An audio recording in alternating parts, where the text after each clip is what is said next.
सोचिए, क्या एक अकेला इंसान गूगल जैसी खरबों डॉलर की कंपनी को सीधी टक्कर दे सकता है? सुनने में ये कहानी किसी फिल्म जैसी लगती है ना? पर ये बिल्कुल सच है।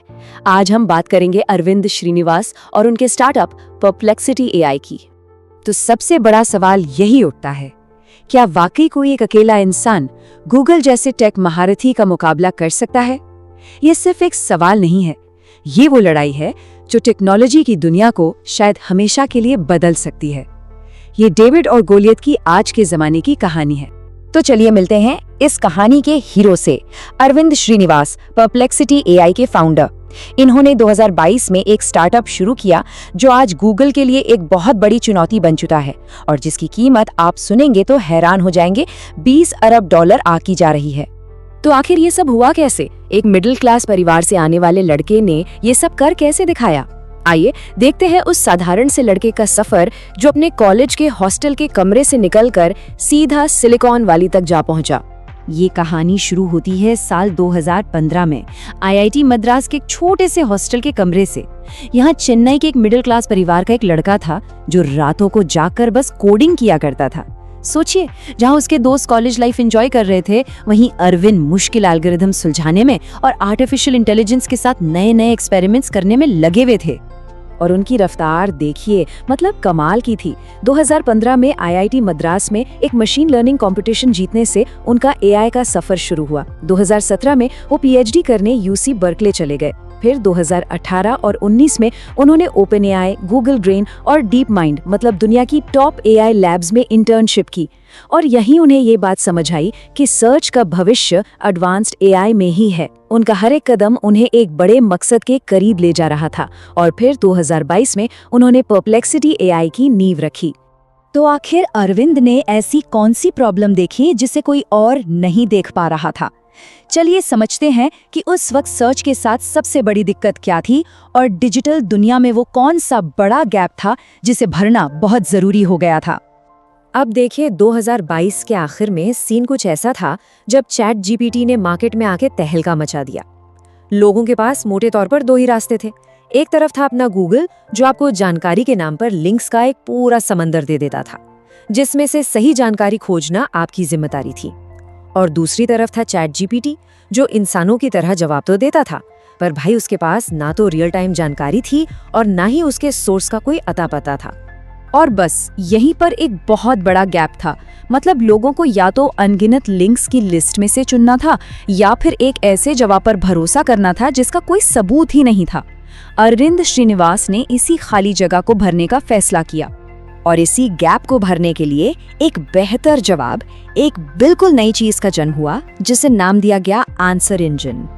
तो ये आंसर इंजन है क्या भला? सिंपल भाषा में समझें, ये एक ऐसा एआई टूल है जो इंटरनेट से लाइव मतलब रियल टाइम में डेटा उठाता है, उसे एक छोटी सी समरी में आपके सामने रखता है और सबसे जरूरी बात, हर जानकारी के साथ उसका सोर्स भी दिखाता है ताकि आप खुद जाकर चेक कर सकें कि बात में कितनी सच्चाई है।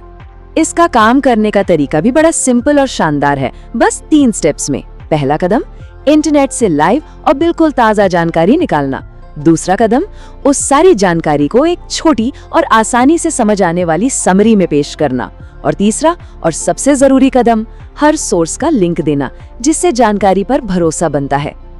अब आते हैं सबसे इंटरेस्टिंग पार्ट पर, वो आइडिया जिसने इसे $1 बिलियन गेम बना दिया, यानी बिना अरबों डॉलर फूंके कुछ नया और बड़ा कैसे किया जाए। लेकिन यहाँ एक बहुत बड़ी मुश्किल थी। एक टॉप लेवल का पावरफुल एआई मॉडल बनाने में अरबों डॉलर्स लगते हैं। अब एक नया नवेला स्टार्टअप इतना पैसा कहाँ से लाता? ये तो लगभग नामुमकिन था। तो फिर ये हुआ कैसे?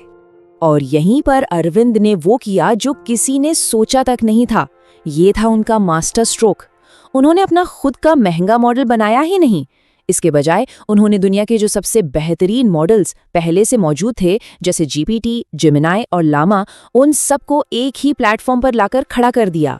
अब इस एआई एग्रीगेटर वाली ट्रिक के फायदे जरा देखिए। एक तो अरबों का इंफ्रास्ट्रक्चर कॉस्ट बच गया। दूसरा, किसी एक एआई मॉडल या कंपनी पर निर्भर नहीं रहना पड़ा। तीसरा, भविष्य में अगर कोई बेहतर मॉडल आता है तो उसे आसानी से बदलने की आज़ादी मिल गई। और सबसे बड़ी बात, यूजर को मिला एक बिल्कुल साफ, सटीक और वेरीफाइड जवाब। तो इस आइडिया का नतीजा क्या निकला? जो हुआ वो था एआई का भविष्य, एक जबरदस्त ग्रोथ और जानकारी को देखने का बिल्कुल नया नजरिया। 7 दिसंबर 2022 को परप्लेक्सिटी लॉन्च हुआ और जो हुआ उसकी उम्मीद शायद अरविंद को भी नहीं थी। कुछ ही सालों में 2025 तक इस कंपनी की वैल्यूएशन पहुंच गई $20 अरब। ग्रोथ का अंदाजा आप इसी बात से लगाइए, पहले ही साल में कंपनी ने 1000 गुना से ज्यादा की ग्रोथ हासिल की।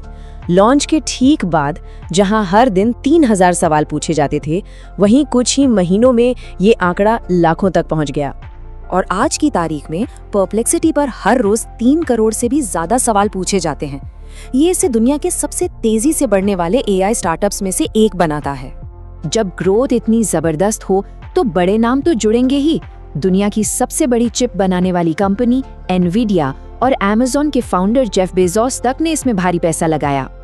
अब एक सवाल मन में जरूर आ रहा होगा कि अगर ये आइडिया इतना ही कमाल का है तो गूगल या ओपन एआई जैसी बड़ी कंपनियां इससे सीधे सीधे कॉपी क्यों नहीं कर लेती?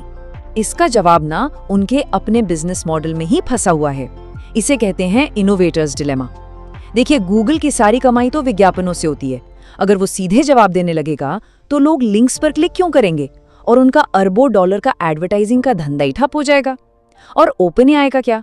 वो तो अपनी एपीआई दूसरे डेवलपर्स को बेचकर पैसा कमाता है। अगर वो खुद ऐसा प्रोडक्ट ले आए तो अपने ही कस्टमर्स से मुकाबला करना पड़ जाएगा।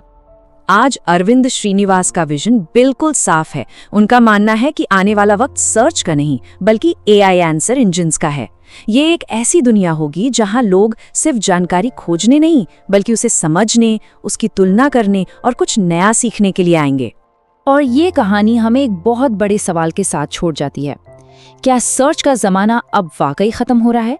क्या सीधे सीधे जवाब मिलना लिंक्स की एक लंबी लिस्ट से सच में ज्यादा कीमती है? सोचिएगा जरूर।